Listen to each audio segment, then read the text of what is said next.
Hi, this is Stance. So I want to talk today on the topic of bringing our parents in the United States and using them. Well, most immigrants, Africa, India, other parts of the world, they come to the United States for a better life, right? They come here and then they work, and sometimes we have to bring our parents. Most of the times, the mothers are the ones who come first. And generally, it's a pattern, it's a trend where we bring our parents and they have to help us watch our children while we go out and we work. There's nothing wrong with that. There's nothing wrong with a parent helping the children. But sometimes it can become very exploitative. And yes, it's really possible to exploit your own parents. It's possible to exploit your mom. It's possible to exploit your dad. And I would say most immigrants, I will speak specifically from Africa, they know how to exploit their parents. Now, when you get married and you make children, it's your responsibility to raise those children, to take care of those children. Of course, that's very clear. And it's also not wrong if parents come to help you watch the kids. But most of the times, when you look at the life of a woman around the age of their 55, 60, they get into menopause, sometimes even earlier than 50, right? They get into menopause. And menopause is, of course, a time when God looks at the body and know due to the female structure or their strengths, they will not be able to raise little babies. Well, they come to the US, they have to start carrying a 1 month old child. They lose sleep, they don't sleep, and their health start deteriorating, right? But the worst thing is sometimes we just take it for granted. Like if your mom is watching your kids, and let's say you're in the US, you're working, and let's say if you had to take your child to a daycare, you would pay about, let's say, maybe 18,000 a year, and you have some of us have two, three, four children, and then you bring in your mother from Africa to watch those children. Well, she watches them, of course, free. But I think it's time for you to start paying your mom. Now, if we're gonna pay the daycare $18,000, maybe you should give your mother 1/10 of what you had to pay the daycare, like $1,800 a year.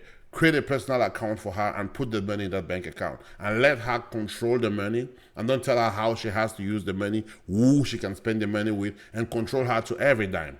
Because it's not fair for these parents who have worked all their lives, carried you, protected you, paid your tuition, and then when you start making kids, they have to come again and watch your kids all over. And for some people, it's because they don't have the finances to thrive or live in a good life, or to pay for daycare or babysitters while they work and try to have a foundation. And so you have these parents coming from Africa to come help you get a better foundation. But one of my main points is, even though they are helping you, it's important to balance your life, adjust your life so that you can get to a place where you have financial freedom, and you should not be needing their services. When they come to America, it's to come and have fun, to relax, to enjoy. But most of the time, we take these parents, we put them in their house, they are working day in, day and night. They clean your children, they clean your room, they do the laundry, they do the dishes, they clean their house, they babysit the kids, they're in the house all day long. And some of them actually fall sick. Yeah, some of them fall sick. And I know of people who have their parents in the United States, and some of them are not proud of their parents because they go to parties, they don't go with these parents, and these parents are in the house. And I think that's really a bad precedent to set. I think that is actually you exploiting your parents, and that is some sort of slavery. I spoke with one woman who had come to America about, I think, 12 years ago. She's now dead. She came to America, she was watching her children's children. That's her grandkids. And then after the grandkids had grown, they made their own children, and she had to watch her great grandkids. And when she came back to Africa, she told me she was so exhausted, she was so sick, she was so tired, and even the great grandkids did not give her $100 on her way back to Africa. About 2 months after that, she died, but she died very bitter. Yeah, so America is not always a blessing. We Africans know how to bring our parents to America and then lock them in the house to watch our kids. And then all we do is we take a picture of them and they will put on Facebook. They look good from Ross or from Target. Well, they were not walking naked when they were in Africa. They had clothing. So my point is very simple. If you get your parents to help you, it's a good thing. But if you have the financial means, even if you don't have, had you been going to a daycare, you'll be spending $20,000 a year. So maybe you should give $3,000 a year to your mom, at least.